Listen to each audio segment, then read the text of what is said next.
most of these guys in this flex space, they're averaging about 1,800 to 3, 4, 5,000 square feet.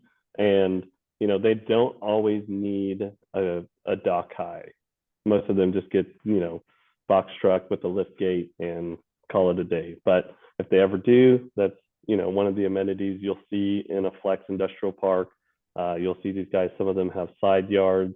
A lot of the plumbing guys really like having that outdoor storage, or even just any other transportation companies, any extra material, we're typically seeing them use that outdoor storage for that kind of stuff. But most of them, if the ones that we're working on, you're looking at our panel building, pitched roof, grade level doors, and they've got a showroom glass on some of them that are higher end, and some of them just have a regular door, small business in there, such as I've seen rock companies.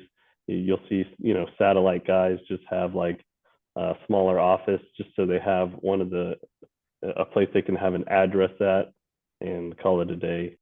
Welcome to CREPN Radio for influential commercial real estate professionals who work with investors, buyers, and sellers of commercial real estate coast to coast. Whether you're an investor, broker, lender, property manager, attorney, or accountant, we're here to learn from the experts. Welcome to Commercial Real Estate Pro Network CREPN Radio. Thanks for joining us. My name is J. Darren Gross. This is a podcast focused on commercial real estate investment and risk management strategies. Weekly, we have conversations with commercial real estate investors and professionals who provide their experience and insight to help you grow your real estate portfolio. Today's interview is sponsored by Building Insurance and Risk. When you invest in real estate, it pays to work with a real estate investor protection specialist to protect yourself and your investment from catastrophic loss. The experts at Building Insurance and Risk focus on real estate investor protection. They provide you with multiple insurance coverage offers and a side-by-side coverage comparison. To learn more, go to buildinginsurancerisk.com. Today, my guest is Michael Tran. Michael Tran is an associate vice president at Colliers International, specializing in multi-tenant flex industrial properties with over 900 plus real estate transactions over the last decade. And in just a minute, we're going to speak with Michael Tran about multi-tenant flex industrial properties. But first, a quick reminder, if you like our show, CREPN Radio, there are a couple things you can do to help us out. You can like, share, and subscribe. And as always, we encourage you to leave a comment. We'd love to hear from our listeners. Also, if you want to see how handsome our guests are, be sure to check out our YouTube channel. You can find us on YouTube at Commercial Real Estate Pro Network. And while you're there, please subscribe. With that, I want to welcome my guest, Michael Tran. Welcome to CREPN Radio. Awesome. Thank you, Darren. Thank you for the intro. Well, I'm looking forward to our conversation, but before we get going, if you could take just a minute and share with listeners a little bit about your background. Man, I just a kid that grew up here in Texas, and I know I look like I'm still 16, but I'm actually over my 30s now. And growing up here, just kind of always liked North Texas. Saw all this grass around me growing up, and I was like, man, this place is going to be something one day. And little did I know, Dallas becomes this powerhouse real estate market. And I guess my hunch as a child was correct, because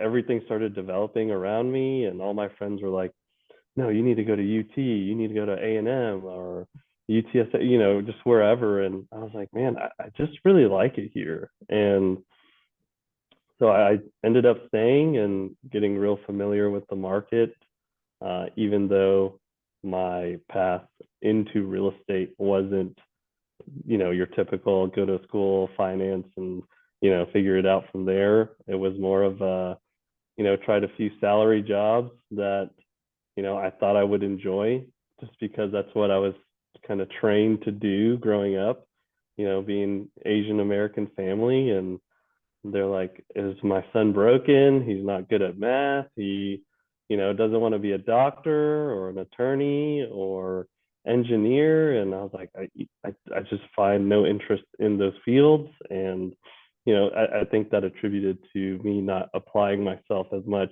in school either, which is also not typical, for my culture. But once I discovered real estate, I never looked back. I always enjoyed the business aspect of it. If things didn't make sense, then it just doesn't work out, and that's fine. We move on. Investment criteria is different for every guy, and I couldn't imagine myself doing like home tours at 6 to 9 p.m. on the weekdays and weekends, and I enjoy have my weekends off so I can play tennis and do other things that I enjoy. And that's kind of my background in the whole real estate game. No, I love it. The that comparison between the residential and the commercial, it's so dramatically different. The one's a very emotional buy, and the other one's a very, numbers.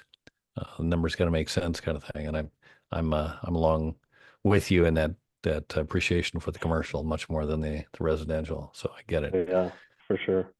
But so you're in Dallas. You grew up there.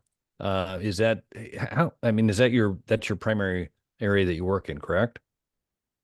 Well, actually, our team, this multi-tenant flex stuff that we work on, it is so niche specific that it's kind of a unknown asset class right now, but it's gaining a lot of popularity. And so we're actually working on a lot of this stuff throughout Texas and Oklahoma right now. We've figured out that, we understand the asset class so much that, there's net lease brokers that can work on these all throughout the nation. And just because all the leases are the same, developers are the same, the building's the same, we've really narrowed down our geographic area to just Texas, Oklahoma, just because, we need to see the construction, understand the market, and, kind of where typical operating expenses are. And we want to make sure that those are kind of in line all throughout the southern region that we're working. And it just makes it easier for us to underwrite these, just because, operating expenses in Oklahoma are definitely different than Texas, but they're still close enough where we can work on these and throughout both states. Got it. Can we start with just how you define the asset class, multi-tenant flex industrial? How do you define it? So flex is it's a very flexible term as well, but most of them that we're working on, they have about 10% office and the rest is warehouse. So you're getting like an HVAC guy, you're getting a pool company, plumber, transportation companies. But there's also some other more traditional flex properties that are 50% office, 50% warehouse. Those also exist. Those are more infill type assets throughout the DFW area. And, those can't be replicated, but also, high demand, just because the space for warehousing and office is kind of important right now, just due to the hybrid model that companies are switching towards. For example, I think a year ago, we helped Yogurtland, who is originally from California. They needed flex space. We found them an office with flex space in there because they're starting a new concept. And they had just a warehouse space with a dock door, but also enough office space to house their whole operations that they're moving over here to DFW. Got it. So you mentioned kind of the two in one, kind of the different asset classes, the office and the warehouse. Is there anything else specific as opposed, like with respects to the number of stories or having dock doors, or does that even kind of get wide as far as when people are defining flex industrial? Yeah, the dock doors, most of them are grade level. There are some parks that have amenities, and those amenities can range from higher ceiling, clear heights, or even having a shared dock that most of these guys in this flex space, they're averaging about 1,800 to 3, 4, 5,000 square feet. And, they don't always need a dock high. Most of them just get, box truck with a lift gate and call it a day. But if they ever do, that's, one of the amenities you'll see in a flex industrial park.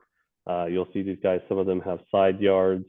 A lot of the plumbing guys really like having that outdoor storage, or even just any other transportation companies, any extra material. We're typically seeing them use that outdoor storage for that kind of stuff. But most of them, if the ones that we're working on, you're looking at our panel building, pitched roof, grade level doors, and they've got a showroom glass on some of them that are higher end, and some of them just have a regular door, small business in there, such as I've seen rock companies. You'll see satellite guys just have like a smaller office just so they have a place they can have an address at and call it a day. Got it. For the property types, is there a range of square footages that you would, or what is the range of square footage you expect to find in something like this? Do you mean like the tenant size, or do you mean overall? I'd say overall, because you'd mentioned the tenants that sound like 1,800 or Yeah. They're about 1,800 to 5,000 feet at most at these. Okay. But overall park size, it just really depends. I've seen some smaller parks that are on like an acre and a half that can house about 15,000 feet comfortably. I've seen parks go up to 20 acres, and they just have room to run and just keep building and leasing. And while they're building, the leases come in. A lot of these guys, they see it going up, they'll see the owner actually building it themselves. Hey, can I lease here? But yeah, I've seen parks get up to 500,000 feet on some of these just because the market demanded it. I see a guy right now that a client actually, I saw his park. He's only built 1/4 of it, and he goes, "Yeah, Michael, I've got room for another 780,000 feet." And I was like, "Man, I don't know if this market can demand that, but hey, if it's working for you, keep going, keep building, and maybe be the only park in town, and just kind of capture that market share before everybody else figures out that this area is a good area." Sure. On these square footages for a park, is there any kind of a range on a size of a building? I mean, are you getting in 100,000 square foot buildings? No, we're not on the big box side. We've seen guys kind of piggyback off the big box industrial sites, but since most of these are max, I've seen 22 to 28 clear inside. Most of them are, they're doing a smaller footprint just because these guys like the ETJ, no restrictions. They can just build as they go, not a lot of city, interference. And so we've seen buildings as small as like 5,900 square feet just to avoid that sprinkler requirement. Anything over 6,000 here, sprinklers can cost anywhere from 10 to 15 bucks a foot just for sprinklers. So we'll see these guys just chop it up 5,900 feet. Then they'll have a small side yard for a tenant that might need it. Then do the next building, 5,900 feet, keep going. I've seen some do a built to suit, but not many. You threw out a phrase there, ETJ. I'm guessing I should know that, but I don't know what that is. What's that? So ETJ land is defined as no zoning. So it's outside the county. You can kind of, build as you please on the land. Very few inspections. You'll have to probably run your own water to the site or dig a well, which is what most of our guys do. And then also they don't have any sewer. So they'll have to do oh man, the words are escaping me now. I talk about these all the time. A septic kind of thing. Yeah, septics. Yeah, okay. Yeah. So they'll have to have a septic and spray field as well accounted into their site plan. Got it. And height, you mentioned kind of some clearance heights. Was it 18 to 20 or 22 feet? Is that Is that Yep. kind of taller? Okay. And then what about power supply? Is that tenant specific, or is there a standard that these types of properties provide? You know, for most of the tenants that are in these spaces, they're not running super heavy power. Um, you know, uh, the most crazy I've ever really seen is probably your mechanics, but um, most owners don't like having them in the parks just because, environmental issues. Um, they can pile up a bunch of cars, and they don't really turn them over as fast as they say, and so you got to limit how many they can have in the lease, and then that eats up your parking as well. And so um those are really the only guys I've ever really seen use heavy power. Like I said, while this is flex industrial, it we have seen uses that are like baseball, you know, baseball facilities, volleyball as well, if the ceiling heights are right. So, most of your tenants are not running heavy power. Got it. And as far as the level of finishes, you say warehouse, I'm guessing that's pretty minimal, just clean floor, lights, walls, heat. Is that, I mean, and I guess a little bit of plumbing, minimal plumbing for bathrooms. Yeah. So most of them are just running with that one office, one bathroom, like you said, and then they'll have lights, but sometimes they're not even climate controlled in the warehouse. Um, I've seen a lot of guys get away with the window split unit just Hmm. for yeah, just to have that AC in that office wherever they're doing sales at. But very very dependent on tenant, right? And these are really easy to build out. So let's say you have a guy that is needing a few more offices and stuff. You can amortize the build out into their rent, is what we've seen. We've seen guys want full HVAC warehouse.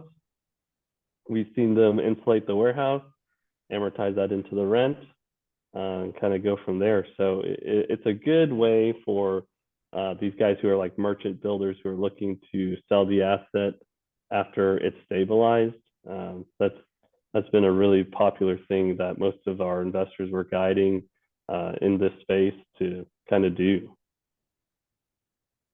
Basically stabilize and then turn the property. Is that kind of what you're Yeah, yeah. saying? That's our specialty, is selling these, and so obviously the higher and best rental rate we can get, we're going to try to get for these guys, and that helps them on the sales side. Got it. So I wonder if you could take just a minute and talk about I mean, you've mentioned different types of tenants and stuff, but I'm kind of curious as to if there's a list of preferred tenants, and then also if you can equate that to, length of lease, kind of thing. If there are certain types of tenants that you see are just good, solid, regular rent bumps, kind of long-term tenants. Yeah, so I'll actually answer this question kind of backwards, just Yeah. because it's kind of funny because everybody's always like, hey, get a long lease in there, get a long lease in there. But most of these guys that are leasing these spaces is they're local to the area, right? And so you would say, hey, you don't have a lot of credit. um I'm comfortable doing a 1 year lease to you, and letting it see if your business works out. And most of these guys are blue collar guys that are taking down these spaces. So like I said, you've got these guys coming in where they're okay with a 1 year lease, and also investors looking at these are okay with annual leases, because historically, in the last probably 5-10 years, the rent rates for flex space have outrun your CPI. So they're beating these 3% increases. You're seeing guys, go up $1, $2. Next thing you know, they're $2.50, $3 over what they were originally quoting, just because demand is there. Um, but the key to that is also having your spaces built out to the right tenant size. And we've helped guys figure out what the sweet spot is for the area and what the highest demand is. And so going back into, the types of tenants you're wanting, you're wanting guys that are, just very unique, or your regular blue collar businesses. I've seen stuff such as, let me think here. We've worked on so many, but for example, if the most recent park we sold, 22 Clear Height, very unique to the area, even though there's already a lot of flex out there. And so they've kept their occupancy really high just because they've kept out really bad tenants. So the ones you don't want, like, are your auto uses that eat up all your parking. Surprisingly, there was a group that did a CrossFit gym in there, while normally their hours are not at peak hours when most of your tenants are going to be there operating your business.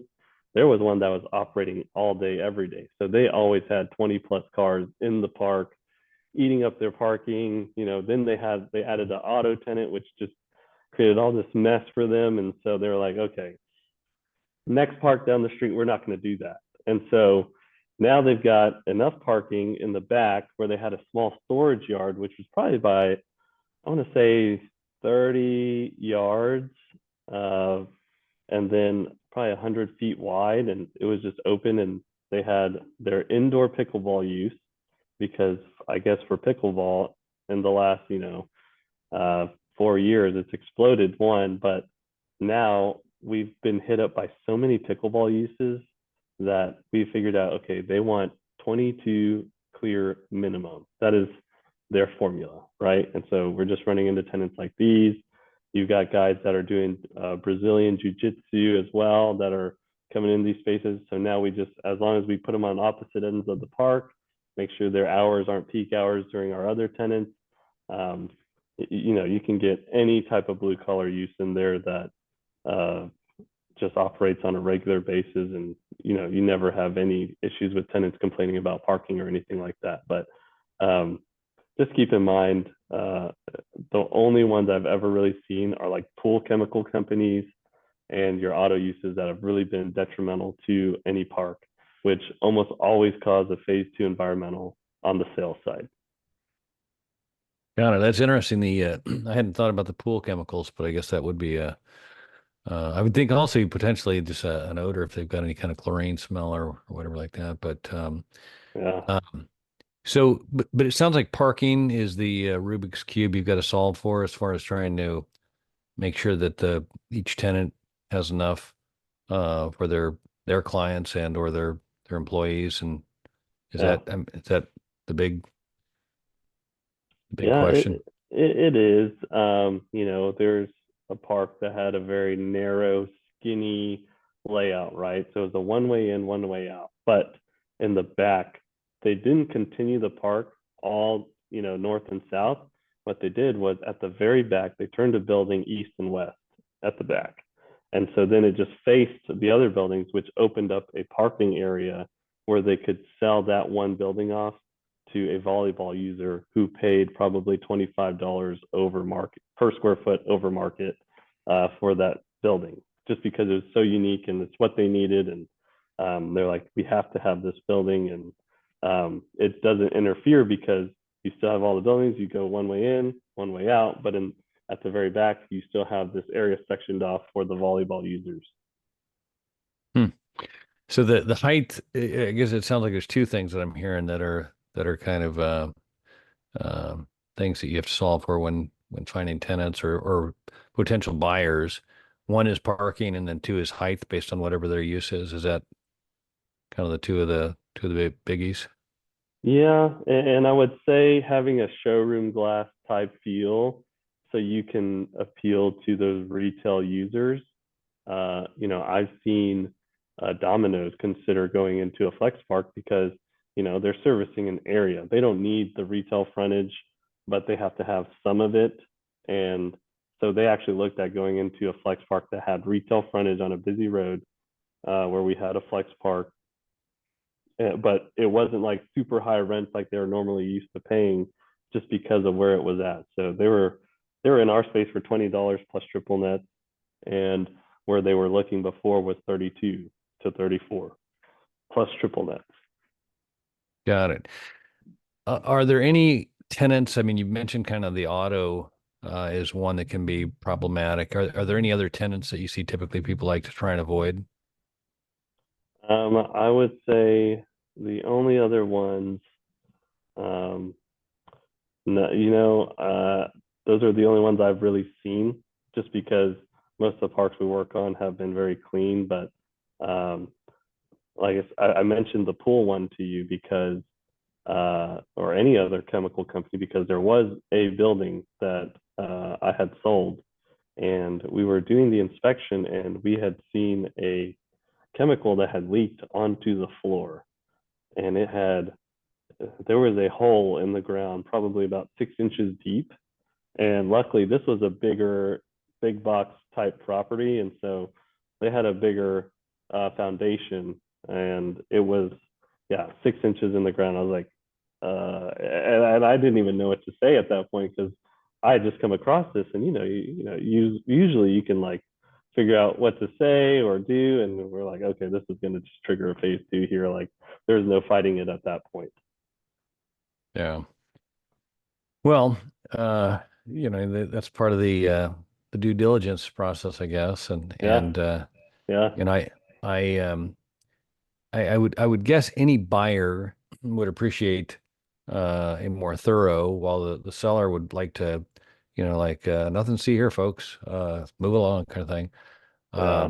But But he didn't know either. He was just renting to that one tenant, so they didn't even know this was there until after the fact. So it happens. sure, sure. But and I get it, but it's just a matter of it's part of the transaction, and Yeah. and if there's a problem, somebody's gonna have to fix it, and Oh yeah. the sooner it's fixed, then it's not there. So, Oh yeah. Yeah. kind of the way to look at that. Um, so the landlord-tenant relationship in this industrial flex, is it primarily is there a triple net aspect to it, or does the landlord assume those and just pass them on through the rent? Like this being a blue collar type tenant you're dealing with, most of them, I want to say 95% of them do not understand what triple nets are, right?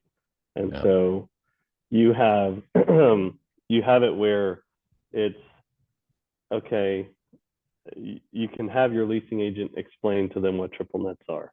They still might not understand, but at the end of the day, it takes a lot of coaching on the landlord's end and the leasing agent's end to help them figure that out. I've only seen a few guys that are doing like a much higher rate over market and then just having that added in. But yeah, triple nets are typical depending on area. I've yeah, seen, and it's very hard to track, but we have a few ways to see what areas demand triple nets through just Colliers data and stuff we work on with our research team. So we're looking at areas that are super high growth and all the demographics match what an ideal park would be. Because we've seen parks that are in areas that have been overbuilt where they cannot charge triple nets anymore. Originally, when we had sold this project in South Fort Worth, they were getting $12 triple net. This was back in 2019. And as of today, because the area is overbuilt, we have seen the rates drop to $9 triple net. wow, And it hurts me to see because a little bit of mismanagement, but also it's just areas. So a lot of people think, oh, I can just build this asset that's low TIs and all that, and every park is going to be a home run. Unfortunately, it's not like that anymore. It's gotten advanced where we really have to track the data to make sure that we're building in the right areas. Because certain areas of DFW, you can get $18 triple net and even higher. In like your Frisco's and Prospers and Salinas, but it just has to be placed well. so let's talk a little bit about some of the the key factors to determine uh, best opportunity for a flex industrial space. Is there a population size? Is it Is it traffic, access? What are or market? Tell me some of the key factors you look at for um, a more um expensive or potentially more expensive property. Sure. Yeah, I'll tell you what I know from my data side. I've worked with our research team quite a bit as well to build out a platform and it's kind of not a software, but it's a heat map that our research team's kind of made for me. And I've given them, hey, I need these demographics in. Um, there's a very high end area over here called Argyle, and they have some of the best demographics in DFW. And there's a park there that we matched the demographics to. Um, and what's happened is I've given him, hey, population, incomes, homeowner to renter ratio is very big. Rooftops going up in an area is also very big. And then per capita spending are our five first main ones. And then I've given our research team the address and I said, hey, I need more areas like this specific area. And so I'm not sure what they did exactly because they kind of started punching in stuff that's like above my pay grade. And now I have this map that we kind of pull up whenever we're working with developers and we're like, okay, here's the heat map. Here's where it's showing, based on these demographics here, that this area right here pinpointed on this map is going to be the next area. Also, I said, hey, you got to look at where ETJ areas are as well. And they factored that in.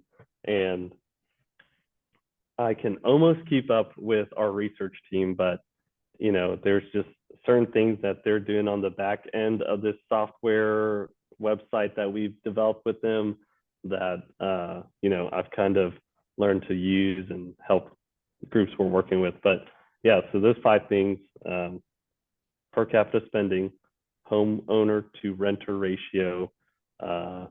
It was access is also very big, like you said, visibility, vehicles per day, and I want to say the incomes of that area. Got it. No, it sounds like you've got the algorithm and the secret sauce there. That's kind of it's nice to know that you have something that's in demand and, there's an opportunity for success. And I think that would probably lead to more people saying, Michael, show me, find me another place or find me one like that. It's really cool because we can use this software and you pull the map over and it updates it's like a live update as I go across, the nation. So I've helped guys in Washington. I've helped guys in South Carolina, Florida. Where else is a funky place that I've seen? There's a city west of Seattle, probably about 8 hours working up over there. So I'm starting to see areas of the U.S. where I'm like, okay, is Flex going to be a good fit here? Is the demand there? And so we've probably done over 40 evaluations on sites throughout the U.S. so far. And this was as of last year, we started offering the service. So it's been fun. No, that's cool. That's kind of fun when you're the lead on, kind of understanding how the market works and being able to be a resource like that. That's cool. So tell me, who is a typical seller of one of these properties, and I guess seller and buyer, are they the same type of mix, or is there a different type of you know, are they? Tell me a little bit about who the sellers are and who the buyers are. Yeah. I want to say 4 years ago, before our lives, drastically changed, all of these were like self-storage properties. A lot of mom and pop owners, and a lot of them owned these 20 years ago. And 20 years ago, these properties were selling for $35, $40 a square foot. And, cap rates on these would be 10 plus. And it was a horrible asset class to be in. back in the day. And, I was always jealous of these multifamily guys that are just crushing, 40, 50, 100 million plus dollar deals. And, a lot of them were working with syndicators. And those syndicators now are not liking multifamily as much. And so they're approaching these mom and pops and they're, hey, I like these. I understand these. You've got 1 year leases. So are my tenants in my apartments. Your tenants don't live here. I don't have to worry about changing broken toilets or carpet or paint or countertops anymore. And I just got to sweep this. Like, okay, I can make this work, So they were one of the first users to switch over to, or not users, one of the first investors to look at this asset class. And after that, we then office, not as popular as it once was, and a lot of those guys have also kind of come over and they're like, hey, 4 or 5 years ago, it cost me $15 a square foot to change out my carpet and paint. And fast forward to today, that's probably around $45 a foot just to do carpet and paint. And let's not account for, let's say we got a higher end user, which most office guys are, and flight to quality for office is big right now. We've seen some of the investors turn away 90 per square foot TI deals just because it doesn't math out if, these guys sign a lease there. So these office investors are also selling their assets and looking at these. And now these guys have entered this space and they're looking at it, they're operating it, they enjoy it, it's good for them. And now, as of 2 years ago, we've had some real estate funds that are looking at these as kind of like I told you, the next self-storage.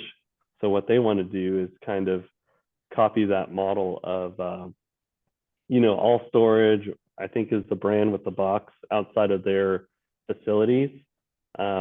And when Blackstone bought them in one of the largest transactions of the year, I think last year, that's kind of what they want to model it after. So they want to buy parks throughout Texas and the southern region. They want to bundle these up, and one day they're going to try to sell these to an institution. And you heard it here first. So yeah, I have to say that's, but that is kind of the way of the market is little guys figure it out, kind of create something of value, and then the big guys start paying attention and just want to come by the recurring revenue stream. And yeah, I'll give you a stat. 2 years ago, Flex Industrial was 89% mom and pop owner. And so the other 11% was a mix between real estate fund and institution. Fast forward to today, we have institutions at 26%. So wow, and we have been reached out to by a few of them that are like, hey, originally we didn't like this stuff. We've now gotten our board very comfortable with this type of product, even though it's metal, and we are okay with buying metal. We like metal now, and send us all the metal you have. Any R panel is beautiful to us so that we can make it work. So we probably had over 10 meetings with institutions in the last 7 months. As of this year, they are looking at this asset class for sure. Yeah, well, it sounds like you're in a good spot there. You got the algorithm, you got plenty of demand for the on the buy side. So that's a sweet thing. Hey, let me ask you on financing for these properties. What's the typical financing? Is there like commercial banks or are these guys coming in with cash, these big funds, or what are they doing? So it's a mix, yeah. It's from your, real estate funds that are buying these. Most of them are buying cash or can buy, up to 60% down.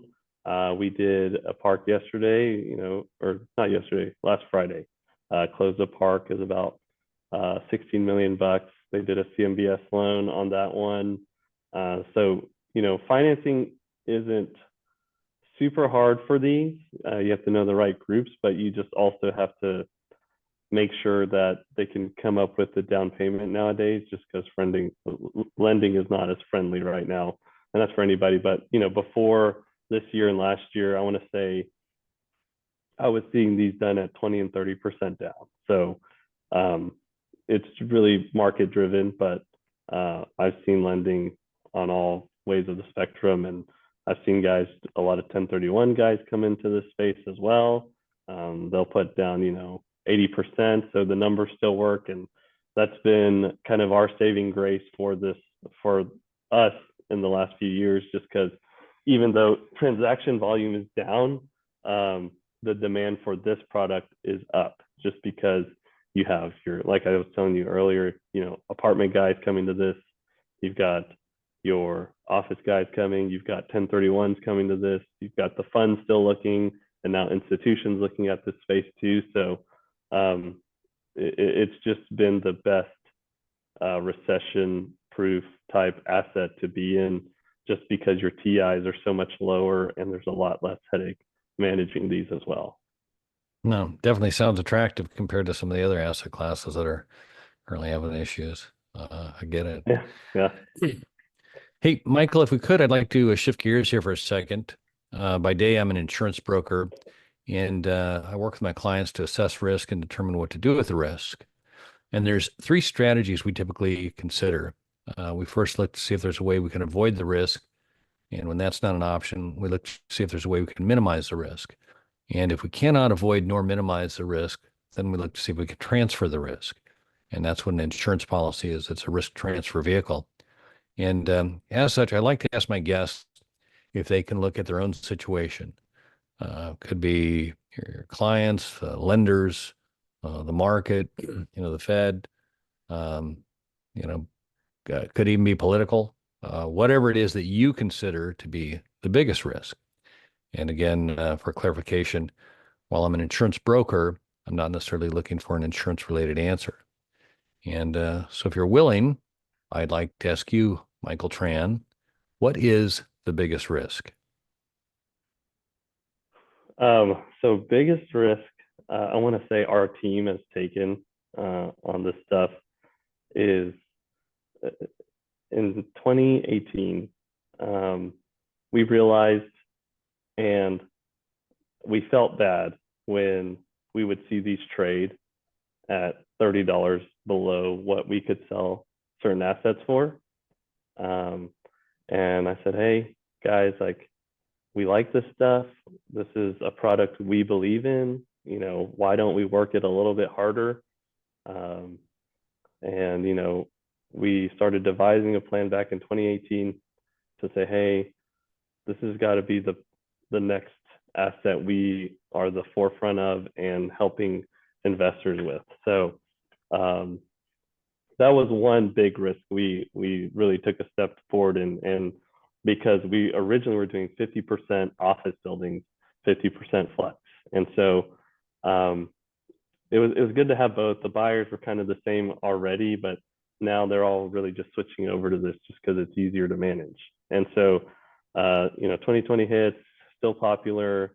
2022, we're like, okay, we're making waves in this space. Now, what can we do that might pay off in the long run? And so I was telling you about working with our research team, which has been a 2-year project at this point, where we're building out that algorithm, trying to find the heat maps of where to build these at, and helping developers get into the space. A lot of those guys that we have helped, we did this service for free. And like I said, we've done over 40 of these in the last 2 years, and doing, site plans for them, trying to help them figure out how much square footage you can put in there. That has been, one of the ways we have put a lot of time and energy that we never knew if we were ever going to get back into this space as well. And then also our team, we wrote a book, Flex Space Domination, to help investors who are also looking to get into this. If they don't feel comfortable reaching out to us yet, there's a book you can buy. It's on Amazon. It has a 60-day fast action plan as well.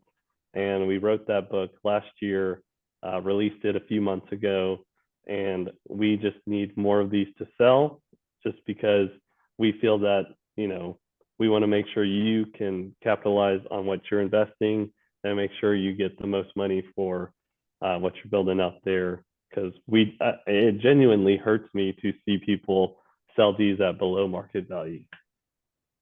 And so, yeah, that's how we, that's been the risk on our end is, the book, doing all those evaluations for free. I'm still doing some to this day, which I don't mind. I'm just saying it's been a risk that we all kind of took upon ourselves to say, hey, let's help these guys out. Let's actually get some more parks on the ground and make sure that, we're helping investors do really well on their asset class that they're switching to. That's awesome. Hey, Michael, where can the listeners go if they'd like to learn more or connect with you? Sure. You can come to our team website, flexbusinessparks.com. It's got a ton of resources. All of our contact info is on there. You can reach me at m.tran@colliers.com. I've also got my cell, 817-501-0024. I have a X account, which is Michael Tran CRE, and that goes for the same for my Instagram handle, which is Michael Tran CRE as well. Awesome. Well, Michael Tran, I cannot say thanks enough for taking the time to talk today. I've enjoyed it, learned a lot, and look forward to doing it again soon. All right, Darren, anytime. Let me know if you want to follow up podcast with me in a few years. We'll be in touch. Awesome. All right. For our listeners, if you like this episode, don't forget to like, share, and subscribe. Remember, the more you know, the more you grow. That's all we've got this week. Until next time, thanks for listening to Commercial Real Estate Pro Network's CREPN Radio.